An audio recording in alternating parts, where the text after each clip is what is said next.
திருச்சி பஞ்சப்பூரில் தேசிய ஜனநாயக கூட்டணியின் பொதுக்கூட்டத்தில் பிரதமர் மோடி பங்கேற்று பேசினார். தமிழகத்தில் ஒரு குடும்ப ஆட்சி, ஊழல் ஆட்சி நடக்கிறது. விஞ்ஞான ஊழலுக்கு பெயர் போனது திமுக என்றார்.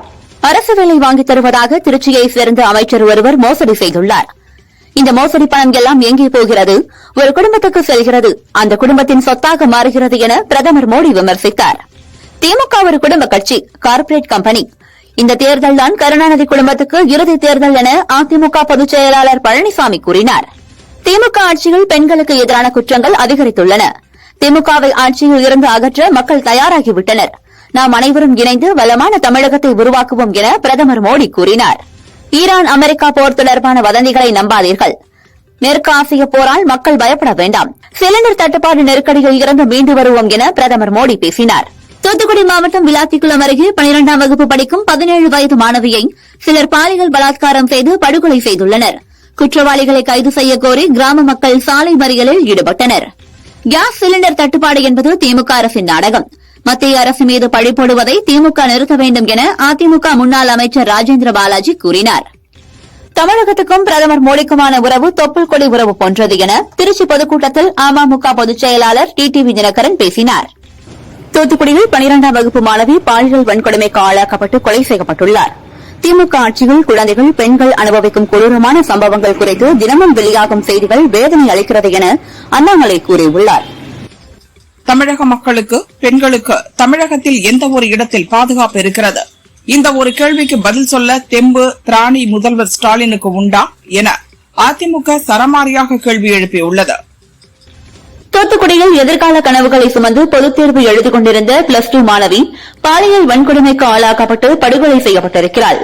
தினம் ஒரு பாலியல் கொலை நடப்பதுதான் உங்கள் சாதனையா சிஎம் சார் என தாவிக நிர்வாகி அருண்ராஜ் கேள்வி எழுப்பியுள்ளார். அன்றாடம் அரங்கேறும் பாலியல் வன்கொடுமை சம்பவங்கள் தமிழகத்தை பொதுமக்கள் வாழ தகுதியற்ற மாநிலமாக மாற்றிக் கொண்டிருக்கிறது. இந்த வேளையில் முதல்வர் ஸ்டாலின் தன்னைத்தானே தமிழகத்தின் அப்பா என தம்பட்டம் அடித்துக் கொண்டிருப்பது வெட்கக்கேடானது என டிடிவி தினகரன் தெரிவித்துள்ளார். கட்சியின் பதவியை பாதுகாத்துக் கொள்வதற்காக ஒரே ஒரு தொகுதியில் தனிச்சின்னத்தில் போட்டியிடுகிறோம் என மதிமுக பொதுச் செயலாளர் வைகோ கூறினார். திமுக கூட்டணியில் இடம்பெற்றுள்ள மதிமுகவுக்கு 4 தொகுதிகள் ஒதுக்கப்பட்டுள்ளன. அதில் 3 தொகுதிகளில் உதயசூரியன் சின்னத்திலும், ஒரு தொகுதிகள் மதிமுகவுக்கு ஒதுக்கப்படும் சின்னத்திலும் போட்டியிடவும் ஒப்பந்தம் கையெழுத்தானது. கேஸ் தட்டுப்பாட்டை தொடர்ந்து பெட்ரோல், டீசலுக்கு தட்டுப்பாடு ஏற்படலாம் என சோசியல் மீடியாக்களில் பரவிய செய்திகளை தொடர்ந்து சென்னை முகப்பேரில் உள்ள பெட்ரோல் பங்கில் தங்கள் வாகனங்களுக்கு பெட்ரோல், டீசல் போட பொதுமக்கள் குவிந்தனர். பொள்ளாச்சியில் பிரசித்தி பெற்ற மாரியம்மன் கோயில் தேர் திருவிழா வெகு விமரிசையாக நடந்தது. 21 அடி உயர வெள்ளித்தேரில் பவனி வந்த மாரியம்மனை திரளான பக்தர்கள் வழிபட்டு சென்றனர். மத்திய கிழக்கில் போர் துவங்கியது முதல் ரஷ்யாவிடமிருந்து இந்தியா 3 கோடி பேரல் கச்சா எண்ணெய் கொள்முதல் செய்துள்ளது. ஈரான் மீது தாக்குதல் நடத்துவதற்கு இனி எதுவும் இல்லை. இதனால் விரைவில் போர் முடிவுக்கு வரும் என அமெரிக்க அதிபர் டிரம்ப் கூறியுள்ளார். தமிழகத்தில் அரசு மதுவை விற்கவில்லை, திணிக்கிறது. பிரதமர் மோடி இந்தியாவை வல்லரசாக உயர்த்திக் கொண்டிருக்கிறார். 2 மாதங்களில் தமிழக முதல்வராக பழனிசாமி பதவியேற்பார்.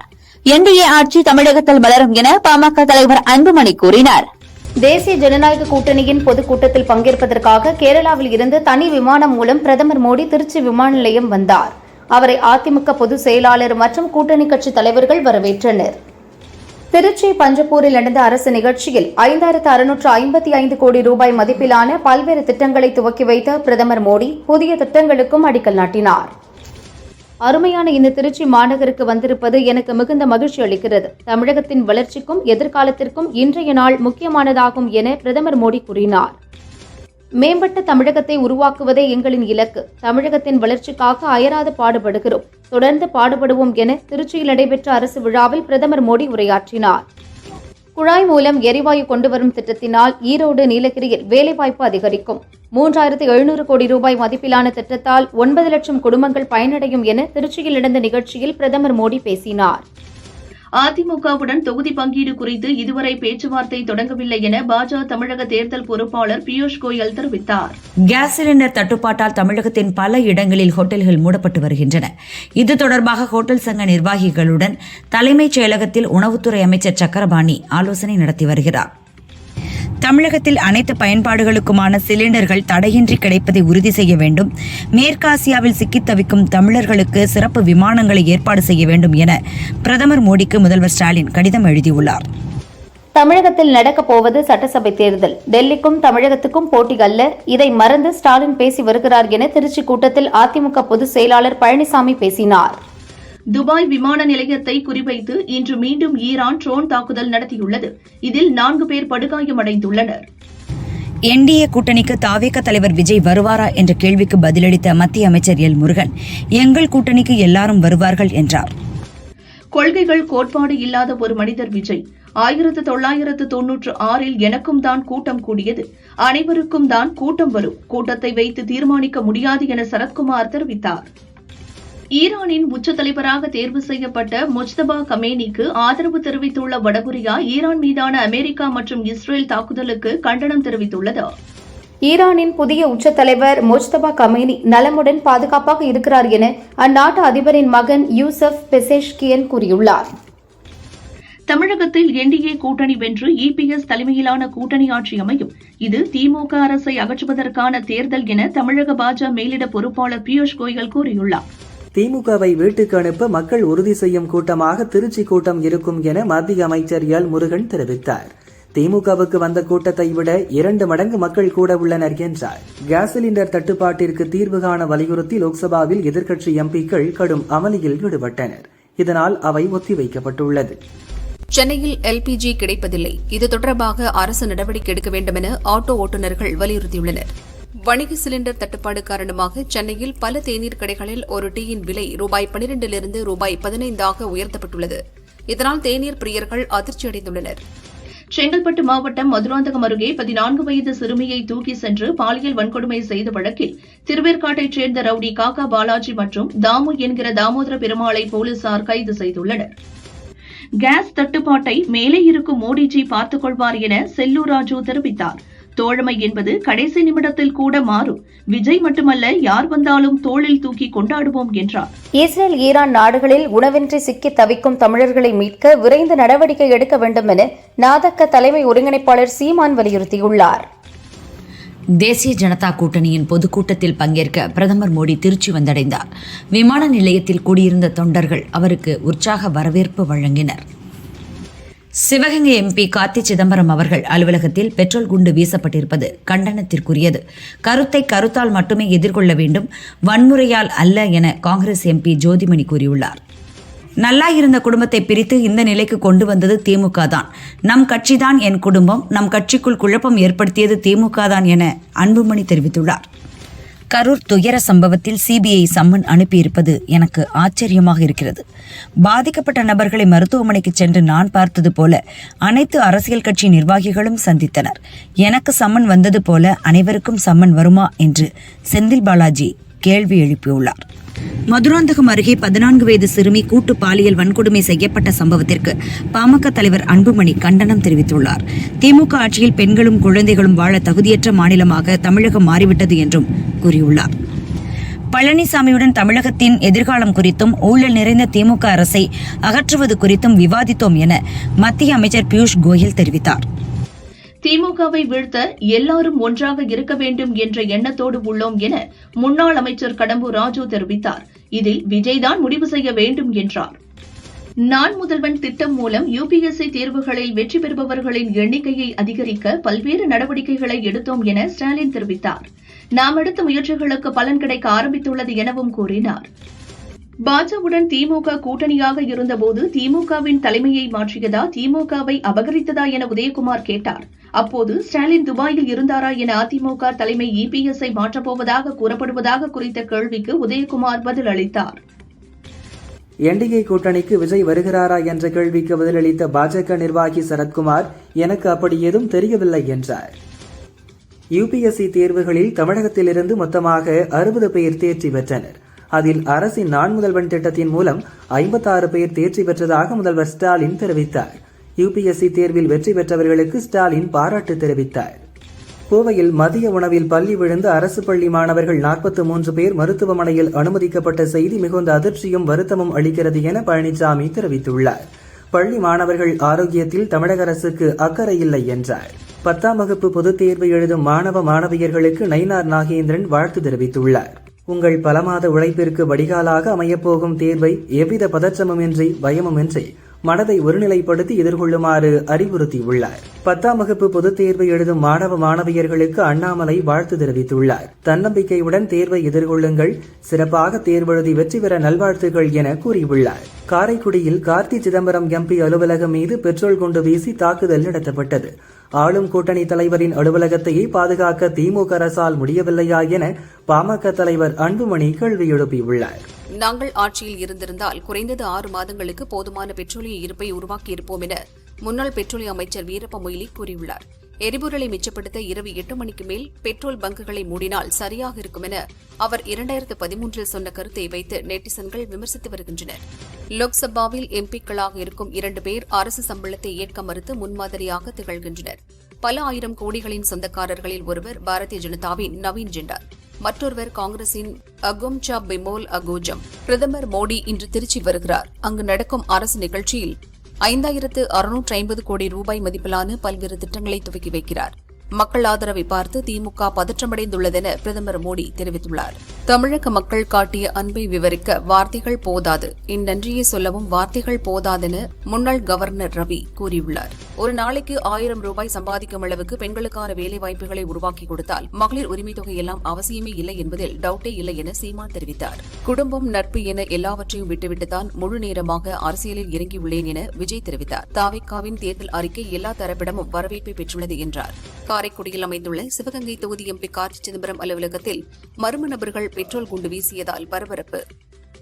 தங்கம் விலை சவரனுக்கு ரூபாய் 560 உயர்ந்து ஒரு சவரன் 1,20,960 விற்பனையாகிறது. கிராமுக்கு ரூபாய் 70 உயர்ந்து ரூபாய் 15,120 ரூபாய்க்கு விற்பனையாகிறது. நேற்றைய விலையில் மாற்றம் இன்றி வெள்ளி விலை கிராம் ரூபாய் 300க்கும் கிலோ ரூபாய் 3 லட்சத்திற்கும் விற்பனை செய்யப்படுகிறது.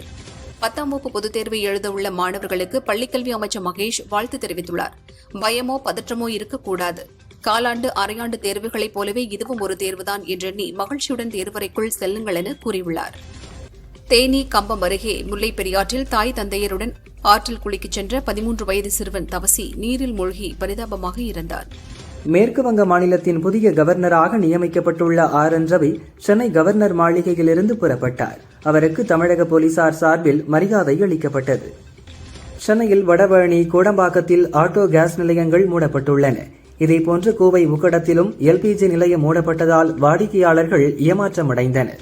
திருப்பூரில் டோட்டல் கேஸ் ஏஜென்சிகளிலும் குறைந்த அளவே சிலிண்டர் இருப்பு உள்ளது. தற்போதைய இருப்புப்படி 2 நாட்களுக்கு தான் பொதுமக்களுக்கு விநியோகம் செய்ய முடியும் என திருப்பூர் டோட்டல் கேஸ் ஏஜென்சி உரிமையாளர் உமாமகேஸ்வரி தெரிவித்துள்ளார். முதுமலையில் உள்ள மாயார் ஆற்றில் அடிக்கடி முதலை ஒன்று தென்படுவதால் சுற்றுலா பயணிகள் யாரும் ஆற்று பகுதிக்குள் இறங்கக்கூடாது என வனத்துறை எச்சரிக்கை விடுத்துள்ளது. புகழ்பெற்ற மதுரை சித்திரை திருவிழா ஏப்ரல் 19ஆம் தேதி தொடங்குகிறது. ஏப்ரல் 28ஆம் தேதி மீனாட்சி திருக்கல்யாணம் மற்றும் அதனைத் தொடர்ந்து மே 1ஆம் தேதி வைகையில் கள்ளழகர் இறங்குகிறார் என தெரிவிக்கப்பட்டுள்ளது. திருச்செந்தூர் மற்றும் அதன் சுற்றுவட்டார பகுதிகளில் திடீரென கனமழை பெய்தது. இதனால் விவசாயிகள், பொதுமக்கள் மகிழ்ச்சியடைந்தனர். மானாமதுரையில் விசாரணை கைதி ஆகாஷ் உயிரிழந்த சம்பவத்தில் SC/ST பிரிவின் கீழ் சம்பந்தப்பட்ட போலீசார் மீது வழக்கு பதிவு செய்ய CBCIDக்கு நீதிமன்றம் உத்தரவிட்டுள்ளது. நவோதயா பள்ளிகள் தமிழகத்தின் இருமொழிக் கொள்கைக்கு எதிரானது. அப்பள்ளிகள் இல்லாமலேயே தமிழகத்தில் கல்வி சிறப்பாக உள்ளது என சுப்ரீம் கோர்ட்டில் தமிழக அரசு பிரமாண பத்திரம் தாக்கல் செய்துள்ளது. தென் தமிழக கடலோர மாவட்டங்களில் அடுத்த 6 நாட்களுக்கு மிதமான மழைக்கு வாய்ப்பிருப்பதாக சென்னை வானிலை ஆய்வு மையம் தெரிவித்துள்ளது. தமிழகத்தில் சட்டப்படி உரிமம் வழங்கி பைக் டாக்ஸி சேவையை நடத்த அனுமதிப்பதற்கான விதிகளை உருவாக்க கோரிய வழக்கில் மத்திய மாநில அரசுகள் பதிலளிக்க ஹைகோர்ட் மதுரை கிளை உத்தரவிட்டுள்ளது. சென்னையில் நடைபெற்ற மதிமுகவின் அவசர உயர்நிலைக்குழு கூட்டம் நிறைவு பெற்றது. வரும் சட்டசபை தேர்தலில் ஒரு தொகுதியில் தனி சின்னத்தில், மற்ற தொகுதிகளில் திமுக சின்னமான உதயசூரியனில் போட்டியிட இக்கூட்டத்தில் முடிவு செய்யப்பட்டுள்ளதாக தகவல் வெளியாகியுள்ளது. ராமநாதபுரம் மாவட்டம் வழுதூர், வாலாந்தரவை, குயவன்குடி, கழுக்கூரணி, தேவிப்பட்டினம், திருவாடானை உள்ளிட்ட பல்வேறு பகுதிகளில் இடி மின்னலுடன் கனமழை பெய்தது.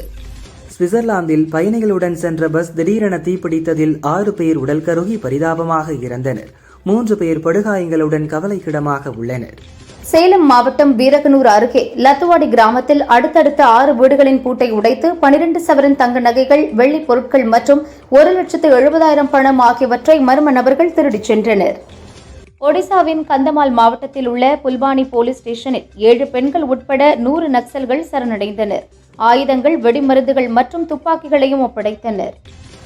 நாட்டின் நலன்களில் பிரதமர் மோடி சமரசம் செய்து கொண்டதாக ராகுல் கூறுவது அடிப்படை ஆதாரமில்லாத குற்றச்சாட்டு. பிரதமர் ஒருபோதும் சமரசம் செய்து கொள்ள மாட்டார் என பாரதிய ஜனதா எம்பி ரவிசங்கர் பிரசாத் தெரிவித்துள்ளார். கேரளாவில் இயற்கை வளம், தொழில்நுட்பம் இருந்தும் வளர்ச்சிக்காக ஆளும் இடதுசாரி அரசு எதுவும் செய்யவில்லை. கேரளா வளர்ச்சி பெற பாரதிய ஜனதாவுக்கு வாய்ப்பளிக்க வேண்டும் என பிரதமர் மோடி கூறினார். பாகிஸ்தானின் பயங்கரவாத அமைப்புக்கு உளவு பார்த்த கடற்படை வீரர் லான்ஸ் நாயக்கை உத்தரப்பிரதேச பயங்கரவாத தடுப்பு படையினர் கைது செய்துள்ளனர். கேரளாவின் பெயரை கேரளம் என்று மாற்ற வேண்டும் என்று நீங்கள் பல ஆண்டுகளாக கோரிக்கை வைத்து வந்தீர்கள். அதை மத்திய அரசு நிறைவேற்றியுள்ளது. இதன் மூலமாக உங்கள் அனைவரின் முகங்களிலும் மகிழ்ச்சியை என்னால் பார்க்க முடிகிறது என பிரதமர் மோடி கூறியுள்ளார். எரிவாயு தட்டுப்பாடு காரணமாக டில்லி சுப்ரீம் கோர்ட்டில் மதிய உணவு சேவை நிறுத்தப்பட்டுள்ளது. சமையல் எரிவாயு தேவைப்படாத சாண்ட்விச்சுகள், சாலட்டுகள், பழங்கள் மற்றும் சிற்றுண்டிகள் தொடர்ந்து வழங்கப்படும் என கேண்டீன் நிர்வாகம் அறிவித்துள்ளது. எரிவாயு தட்டுப்பாட்டை போக்க ரஷ்யாவிடம் குறிப்பிட்ட அளவு கச்சா எண்ணெயை இறக்குமதி செய்ய இந்தியாவுக்கு அமெரிக்கா அனுமதி வழங்கியுள்ளது. வருமான வரி சட்ட விதிகளில் மத்திய அரசு திருத்தம் மேற்கொண்டுள்ளது. இந்த புதிய விதிகள் ஏப்ரல் 1ஆம் தேதி முதல் அமலுக்கு வர உள்ளன. அதில் 20 லட்சம் மதிப்பு வரையிலான சொத்துக்களை பதிவு செய்ய பான் எண் அளிப்பதில் விலக்களிக்கப்பட்டுள்ளது. உத்தரப்பிரதேசத்தில் 2013ஆம் ஆண்டு மாடியிலிருந்து விழுந்த ஹரீஷ் ராணாவுக்கு மூளையில் பாதிப்பு ஏற்பட்டதால் அவர் 12 ஆண்டுகளாக படுத்த படுக்கையாக இருந்தார். அவரை கருணை கொலை செய்ய அனுமதி கோரி பெற்றோர் தொடர்ந்த வழக்கில் இளைஞருக்கு உயிர்நீக்க சிகிச்சை அளிக்க உச்சநீதிமன்றம் அனுமதி வழங்கியது. இந்தியாவில் கருணை கொலைக்கு அனுமதி வழங்கப்படுவது இதுவே முதல் முறையாகும். அமெரிக்கா மற்றும் இஸ்ரேலுடன் ஈரான் தீவிரமாக போரில் ஈடுபட்டு வரும் நிலையில் அந்நாட்டு அமைச்சர் சையத் அப்பாஸ் அராக்ஷியுடன் மத்திய வெளியுறவு அமைச்சர் ஜெய்சங்கர் தொலைபேசியில் 3வது முறையாக உரையாடினார். நீட் தேர்வுக்கு விண்ணப்பிக்க மார்ச் 11ஆம் தேதி இன்று வரை அவகாசம் நீட்டிக்கப்பட்டது. இன்றுடன் விண்ணப்ப பதிவு நிறைவு பெற உள்ளது. மேலும் அவகாசம் வழங்கப்படாது என தேசிய தேர்வு முகமை தெரிவித்துள்ளது. ஸ்ரீ அகோபில மடத்தின் 46வது ஜீயர் ஸ்ரீ ஸ்ரீ ரங்கநாத யதீந்திர மகா தேசிகன் சுவாமி இன்று காலை திருமலையில் உள்ள வெங்கடேஸ்வரருக்கு பிரார்த்தனை செய்தார். அவருக்கு கோவில் நிர்வாகம் சார்பில் சிறப்பு மரியாதை செய்யப்பட்டது. பந்தலூர் அருகே முக்குப்பாடி பழங்குடியின கிராமத்தில் 100 ஆண்டு பழமை வாய்ந்த கோவில் திருவிழாவில் பழங்குடியின மக்கள் குடும்பத்துடன் பங்கேற்று சாமி தரிசனம் செய்தனர். பச்சரிசி பிரசாதமாக வழங்கப்பட்டது. காளஹஸ்தி சிவன் கோயிலுக்கு சிருங்கேரி பீடாதிபதி ஜெகத்குரு ஸ்ரீ விதுசேகர பாரதி மகா சுவாமி இன்று காலை 9:45 மணிக்கு வருகை தந்தார். தொடர்ந்து காளஹஸ்தீஸ்வரர் அபிஷேகத்தில் பங்கேற்று சுவாமி தரிசனம் செய்தார். மன்னார்குடி ராஜகோபால சுவாமி கோவில் பங்குனி விழாவின் 3ஆம் நாளில் வெள்ளி ஹம்ச வாகனத்தில் ராஜ அலங்கார சேவையில் ராஜகோபால சுவாமி வீதி உலா வந்தார். மண்டைக்காடு பகவதியம்மன் கோயிலில் மாசி குடை விழா நடக்கிறது. 10வது நாள் விழாவில் நள்ளிரவு அம்மனுக்கு உணவு பதார்த்தங்கள் மண் பானைகளில் எடுத்து வந்து ஒடுக்கு பூஜை நடந்தது.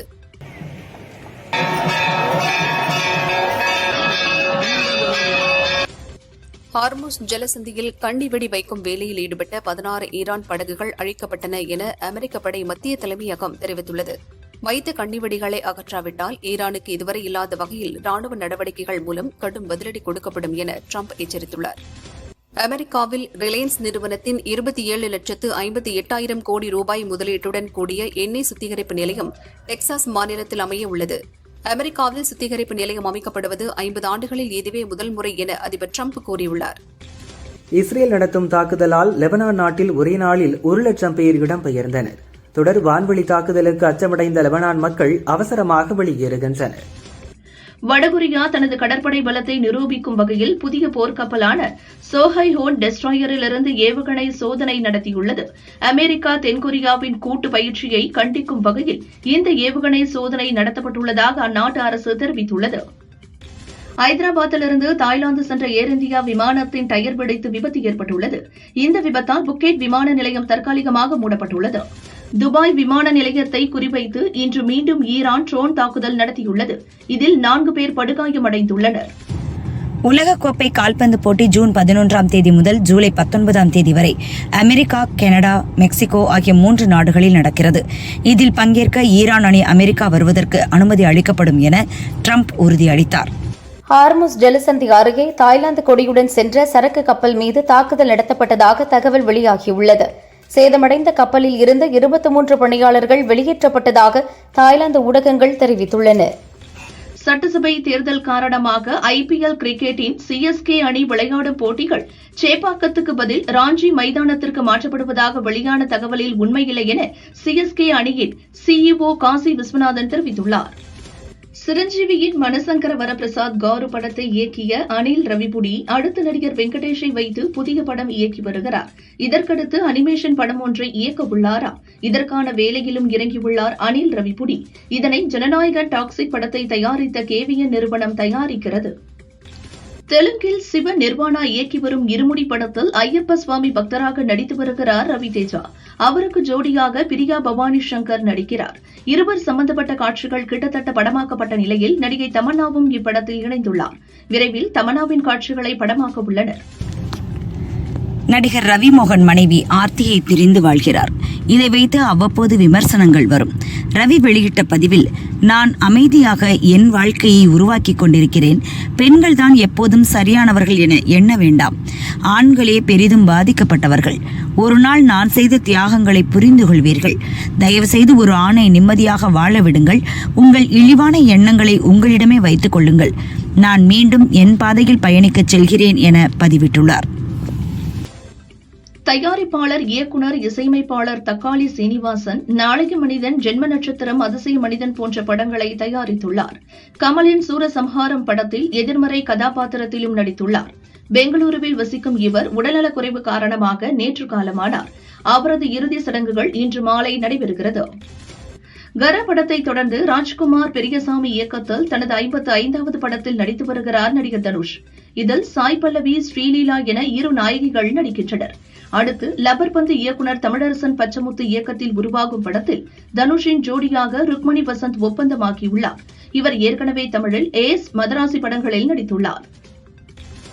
பிரபல திரைப்பட நடிகை ஹன்சிகா மோத்வானி காதல் கணவர் சோகல் சதுரியாவிடமிருந்து அதிகாரப்பூர்வமாக விவாகரத்து பெற்றார். மும்பை நீதிமன்றம் விவாகரத்து வழங்கியதை அடுத்து ஹன்சிகாவின் 4 ஆண்டு காதல் திருமண வாழ்க்கை முடிவுக்கு வந்துள்ளது. வெற்றிமாறன் இயக்கத்தில் சிலம்பரசன் நடிக்கும் அரசன் படப்பிடிப்பு விறுவிறுப்பாக நடக்கிறது. இதில் விஜய் சேதுபதி முக்கிய கதாபாத்திரத்தில் நடித்து வருகிறார். இந்த படத்தில் நடிகர் விக்ராந்த் மற்றும் டூரிஸ்ட் ஃபேமிலி படத்தில் நடித்த குழந்தை நட்சத்திரம் கமலேஷ் ஆகியோரும் இணைந்துள்ளனர். சென்னையில் நடக்கும் படப்பிடிப்பில் இருவரும் கலந்து கொள்கின்றனர். சிவகுமார் முருகேசன் இயக்கிய தாய்க்கிழவி படத்தை தயாரித்திருந்தார் சிவகார்த்திகேயன். 50 கோடிக்கும் மேல் வசூலித்த இப்படத்தின் வெற்றி விழாவில் பேசிய சிவகார்த்திகேயன், தொடர்ந்து நல்ல படங்கள் தயாரிக்கப் போகிறேன். ரிவ்யூ காட்சியை பார்த்தபோது இயக்குனர் சிவகுமார் முருகேசனின் தந்தை என்னையும் சிவகுமாரையும் கட்டிப்பிடித்தார். அந்த தருணத்தில் என் தந்தை இறக்கவில்லை என நினைத்துக் கொண்டேன் என கூறி கண் கலங்கினார். கும்பமேளா புகழ் காந்த கண்ணழகி மோனலிசா போஸ்லே தன் காதலுக்கு தந்தை எதிர்ப்பு தெரிவிப்பதாக கூறி கேரள போலீசில் தஞ்சமடைந்தார். கேரள அருமனூர் கோவிலில் அவருக்கும் காதலனுக்கும் இன்று திருமணம் நடந்தது.